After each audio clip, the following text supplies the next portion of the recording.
देखिए, आज हम क्लास 11th में गणित विषय के बारे में अध्ययन करेंगे। तो देखिए, गणित विषय में आपका पहला चैप्टर है समुच्च यानी कि सेट। तो सबसे पहले हम इसकी परिभाषा जान लेते हैं कि आखिर समुच्च क्या होता है। देखिए, परिभाषा इसकी ये है कि सुपरिभाषित वस्तुओं के संग्रह को समुच्च कहते हैं। एक बार फिर समझें, सुपरिभाषित वस्तुओं के संग्रह को क्या कहते हैं? समुच्च कहते हैं। अब आपको ये समझना है आखिर ये सुपरिभाषित है क्या। सुपरिभाषित का मतलब होता है वेल डिफाइंड, मतलब जिनको अच्छी तरह परिभाषित किया जा सके, मतलब जिनके बारे में आप देखिए, सुपरिभाषित कई तरीके से समझा जा सकता है, कई तरीके से, ठीक है ना।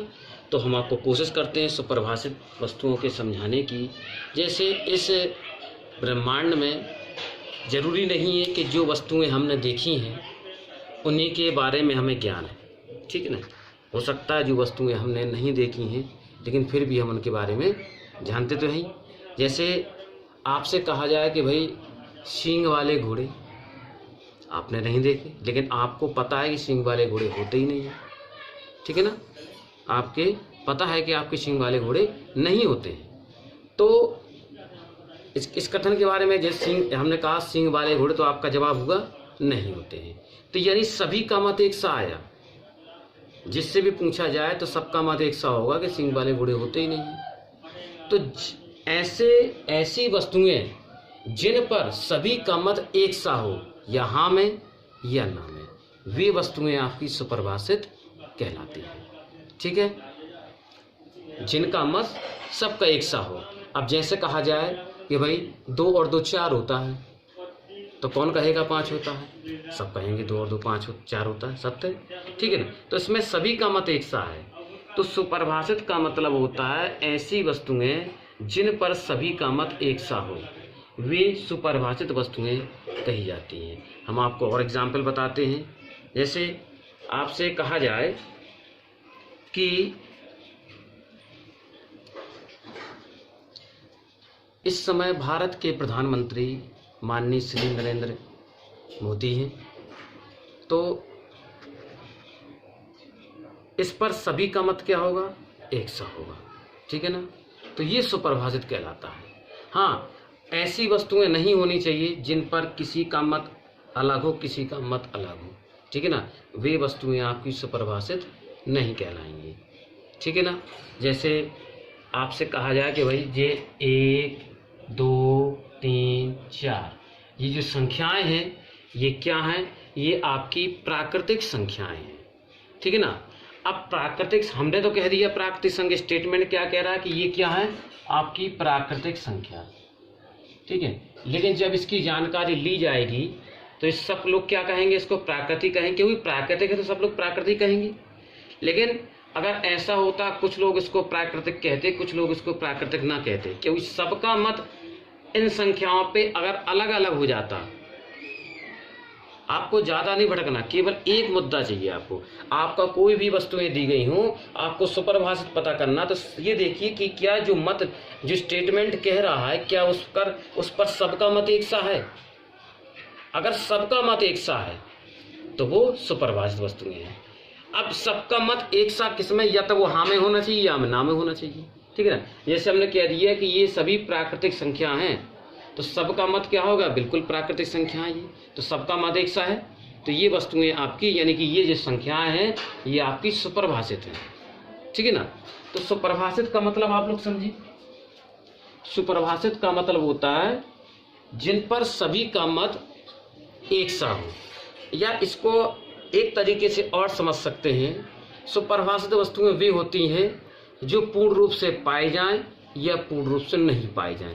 ऐसा नहीं होना चाहिए कि कभी हो कभी ना हो, ऐसा तो नहीं है।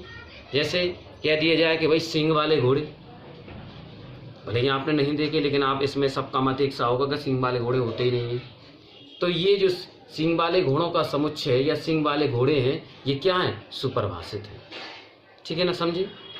तो एक वर्ड में सुपरिभाषित को समझेंगे कि सुपरिभाषित वस्तुएं भी होती हैं जिन पर सभी का मत एक सा हो, ठीक है ना।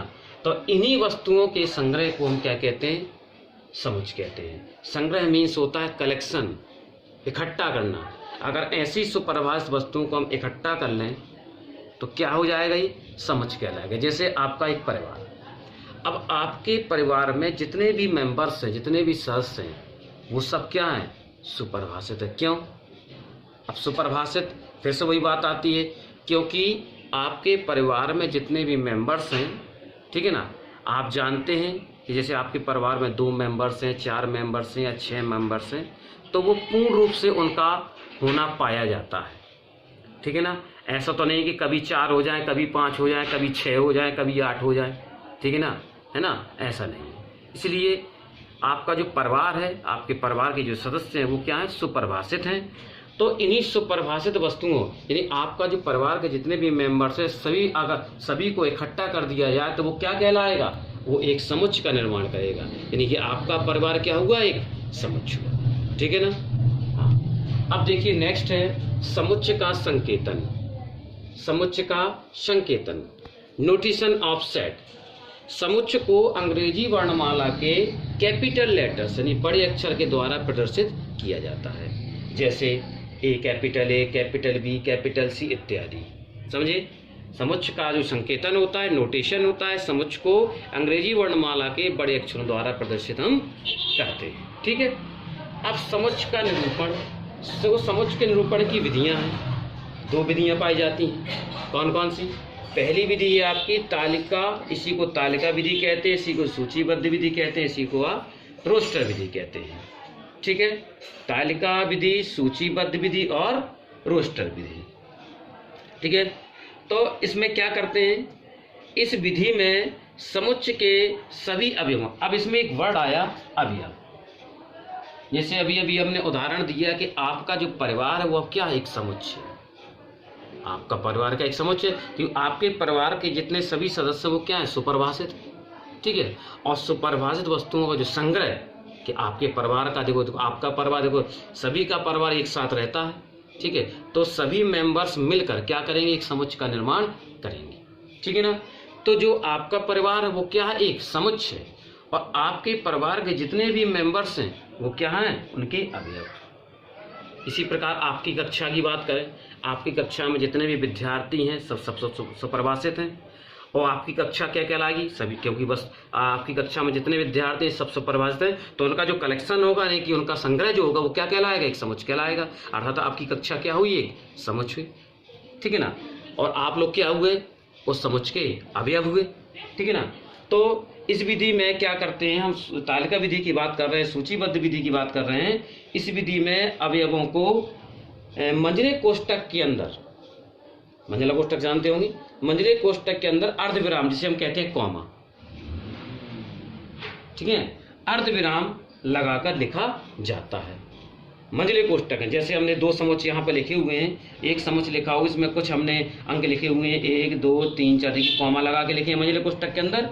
तो इस प्रकार का रिप्रेजेंटेशन होगा, इस प्रकार का जो लिखना होगा वो क्या कहलाएगी, तालिका विधि या सूचीबद्ध विधि या रोस्टर विधि कहलाएगी। इसी प्रकार देखिए हमने एक समुच्चय बी लिखा, इसमें हमने अंग्रेजी वर्णमाला के स्वर लिखे, ए ई आई ओ यू, कैसे लिखे हमने, कॉमा लगाकर मंझले कोष्टक में लिखे, तो ये कहलाता है आपका, इस प्रकार का लिखना आपका तालिका विधि या सूचीबद्ध विधि या रोस्टर विधि कहलाती है।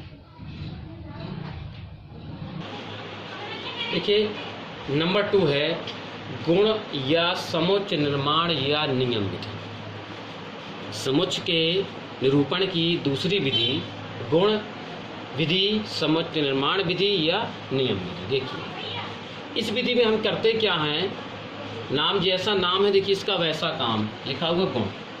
देखिए जब आपकी एक समुच्चय दिया होता तो उसमें अवयव होते हैं, अब सभी अवयवों में एक विशेष गुण होता है, सभी अवयवों में क्या होता है, एक विशेष गुण होता है, ठीक है ना। जैसे हमने यहाँ पर उदाहरण के तौर पर जैसे लिख दिया हमने 1 2 3 4 5 6, इन सभी अवयवों में देखिए एक विशेष गुण है, उस गुण को पहचानिए। तो क्या है सभी अवयव में, ये सभी जो अंक हैं ये क्या प्रदर्शित कर रहे हैं, ये सभी जो हैं ये प्राकृतिक संख्याओं को प्रदर्शित कर रहे हैं। तो इसमें केवल ये नहीं कि एक ही दो प्राकृतिक संख्या हो, ये सारी संख्याएं प्राकृतिक हैं। तो सभी का एक विशेष गुण हुआ कि सभी क्या है, ये प्राकृतिक संख्याएं। तो इसमें क्या करते हैं, तभी नाम है इसका गुण विधि। इसमें क्या करते हैं हम, समुच्चय के सभी अवयवों के गुणों का वर्णन किया जाता है, लेकिन वो भी मंझले कोष्ठक के अंदर। सबसे पहले कोई भी समुच्चय दिया होगा तो उसमें एक विशेष गुण होता है, उस गुण को आपको पहचानना है, उसी गुण का डिक्टेशन हमें करना है। कैसे करते हैं, हमने उदाहरण के तौर पर आपको समझाया। जैसे x एक समुच्चय हमने दिया, जैसे इसके हम पहले अब समझाएं आपको। जैसे 2 4 6 8 हमने पहले इसी चीज़ को हमने पहले तालिका विधि से लिख के बताया। देखिए कोई समुच्चय हमने ए लिखा 2 4 6 8, तो सभी अवयवों में क्या विशेष गुण है कि सभी क्या है, ये सम संख्याएं हैं। ठीक है ना, सभी क्या है, ये सम संख्याएं हैं। देखिए ये तो तालिका विधि से, अब इसी को हम रोस्टर विधि से इसी को हम अगर हम गुण विधि से या नियम विधि से लिख के बताएं तो कैसे लिखेंगे। देखिए सभी का विशेष गुण है, तो सभी संख्याओं को हम कुछ मान लेंगे। हमने सभी को क्या माना है, x। देखिए x, तो लिखने का एक तरीका समझना है आपको, a बराबर x। ये दो बिंदी रखी हैं, इसको कहते हैं सच दैट। देखिए वैसे अनुपात जानते हैं, अनुपात होता है ऐसा, लेकिन यहाँ पर इसका मतलब अनुपात से नहीं, इनका मतलब है सच दैट। इंग्लिश वर्ड है सच दैट। सच दैट इसका मतलब होता है ऐसा है कि, ऐसा है कि। एक्स सच दैट, एक्स ऐसा है कि। एक्स किसको शो कर रहा है, इन पूरी संख्याओं को, ना केवल 2 को, ना केवल 4 को, पूरे ग्रुप, ये पूरे का गुण है। हम ना 2 के गुण को प्रदर्शित करेंगे, ना 4 के, हम समुच्चय के सभी अवयवों के गुण को प्रदर्शित करेंगे। इसलिए हमने क्या किया, सभी संख्याओं को यानी सभी अंकों को हमने x नाम दे दिया है। तो x क्या है, ये सब क्या है, सम संख्या है, तो x एक सम संख्या है। अब आप सोच रहे होंगे एक क्यों आया, ये तो कई सारी सम संख्या है। हमने क्या बताया, हम 2 की बात नहीं कर रहे, हम 4 की बात नहीं कर रहे, हम 6 की, हम क्या करें, सब की बात करें। तो सबको हमने क्या माना, जैसे ये उंगली है, 1 2 3 4 5 है ना, अगर इनको हम मिला दें तो क्या सब मिलकर एक बन जाती है, नहीं बन जाती है। इसी प्रकार अभी सभी सम संख्याओं को हमने क्या नाम दिया, x। तो x किसको शो कर रहा है, x इन्हीं सभी सम संख्याओं को शो कर रहा है। तो x के बारे में चर्चा करें, अर्थात हम सब के बारे में चर्चा कर रहे हैं। तो इन सबको क्या माना, हमने मिलाकर एक मान लिया, इसलिए उसके लिए एक शब्द का इस्तेमाल किया गया। सबको मिलाकर हमने एक माना, तो x के अंतर्गत सब संख्याएं आ रही हैं आपकी। ठीक है ना, तो गुण विधि से क्या लिखा गया है, सभी को हमने x माना, x सच दैट x, ये सब क्या है, सम संख्या है, तो x एक सम संख्या है। इस प्रकार से हम क्या करते हैं, गुण या समुच्चय निर्माण विधि में लिखते हैं। देखिए अब समुच्चय के प्रकार हैं कुछ। पहला है एकल समुच्चय, जैसा नाम वैसा काम। एकल समुच्चय किसे कहते हैं, वह समुच्चय जिसमें केवल एक अवयव होता है, वह समुच्चय जिसमें केवल एक अवयव होता है उसे हम एकल समुच्चय कहते हैं। जैसे एक समुच्चय हमने दिया a, इसमें कितने अवयव लिखे हैं, 2, एक अवयव लिखा हुआ है केवल 2। ठीक है ना, तो देखिए ये नहीं कि 2 अवयव की गिनती से मतलब है, काउंटिंग से मतलब है, कितने अवयव है, 1, इसलिए इसको क्या कहेंगे, एकल समुच्चय कहेंगे। अगला है नंबर 2 रिक्त समुच्चय। ठीक है ना, एकल समुच्चय को इंग्लिश में कहते हैं सिंगलेटन सेट। रिक्त समुच्चय यानी कि आपका नल सेट। रिक्त माने खाली, वह समुच्चय जिसमें एक भी अवयव ना हो, वह समुच्चय जिसमें कोई भी अवयव ना हो, उसे हम क्या कहते हैं, रिक्त समुच्चय कहते हैं। इसे हम फाई से प्रदर्शित करते हैं या फिर केवल मंझला कोष्ठक लगा देते हैं, फाई या मंझला कोष्ठक। जैसे आपसे कहा जाए कि भाई एकल समुच्चय का ये होता है, जैसे कहा जाए कि भाई कि अंग्रेजी वर्णमाला में ए से पहले आने वाले अक्षरों का समुच्चय। सब जानते हैं अंग्रेजी वर्णमाला में ए से पहले कोई अक्षर आता ही नहीं है, इसलिए क्या कहलाएगा, ये रिक्त कहलाएगा, क्योंकि कोई भी अक्षर नहीं आ रहा इसमें। ठीक है ना, आपसे कहा जाए कि 1947 से पहले भारत के प्रधानमंत्रियों का समुच्चय, तो आप जानते हैं 1947 में हमारा देश आज़ाद हुआ, उससे पहले कोई प्रधानमंत्री था ही नहीं। ठीक है ना, तो कितने प्रधानमंत्री लिखे जाएंगे 1947 से पहले, एक भी नहीं। इसलिए 1947 से पहले जो प्रधानमंत्रियों का समुच्चय कहलाएगा वो क्या कहलाएगा, रिक्त कहलाएगा आपका। ठीक है ना, क्योंकि एक भी आपके प्रधानमंत्री नहीं है।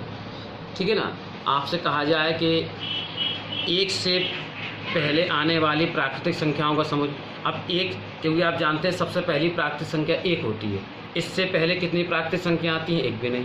तो ये भी क्या हुआ आपका रिक्त समुच्चय हुआ। तो रिक्त समुच्चय का मतलब होता है ऐसा समुच्चय जिसमें एक भी अवयव ना हो। अब बात करते हैं नंबर 3, परिमित या सीमित समुच्चय। देखो नाम है परिमित।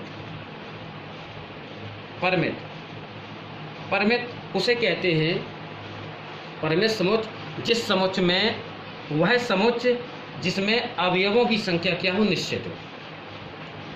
अवयवों की संख्या क्या हो, निश्चित हो। अर्थात देखिए लिखा हुआ वह समुच्चय जिसमें अवयवों की संख्या कैसी हो, निश्चित हो, उसे हम क्या कहते हैं, परिमित समुच्चय कहते हैं। अवयवों की संख्या निश्चित होने का मतलब है कि वे अवयव गिनती में आ सके,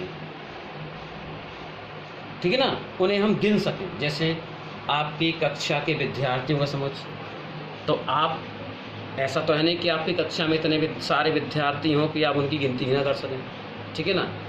तो वे समुच्चय, वह समुच्चय जिनमें अवयवों की संख्या निश्चित हो, या कह सकें कि अवयवों की संख्या गिनती में आ सके, ठीक है ना, वह कहलाता है आपका परिमित या सीमित समुच्चय। जैसे हमने कुछ एक समुच्चय लिखा हुआ है बी 1 2 3 4 1 2 5 7 9।